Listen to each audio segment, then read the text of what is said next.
Speel die toekoms in. Hierdie week van storms in die Kaap het die sosiale media gebars van die lag oor 'n foto wat reg uit die Kaapse stormseisoen gekom het.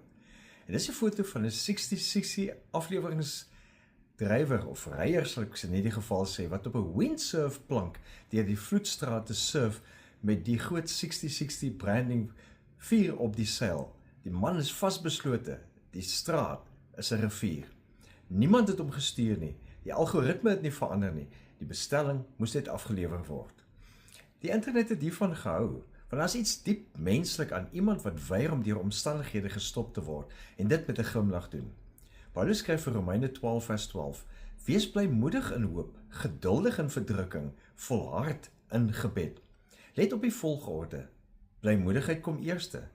Nie nadat die storm bedaar het nie, nie wanneer die strate weer droog is nie, nou in die middel van die vloed. Die Griekse woord hier is die woord gyro. Dis 'n aktiewe, uitbundige vreugde. Nie 'n passiewe glimlag nie, maar 'n bewuste keuse om blymoedig te wees terwyl die water nog styg. Dis presies wat hierdie 60-60 ryer uitgebeel het, al was dit net 'n meme, 'n AI gevormde prentjie. Nou Martin Seligman, die vader van positiewe sielkunde, hy skryf dat welstand nie wag vir ideale omstandighede nie. Hy toon aan dat mense wat aktief positiewe emosies kweek, selfs te midde van teenspoed, beduidend meer veerkragtigheid en lewenstevredenheid ervaar. Die storms kom, die strate word riviere, maar die vraag is, gaan jy stilstaan en wag, of gaan jy 'n windsurf plank vat en afgelewer kry?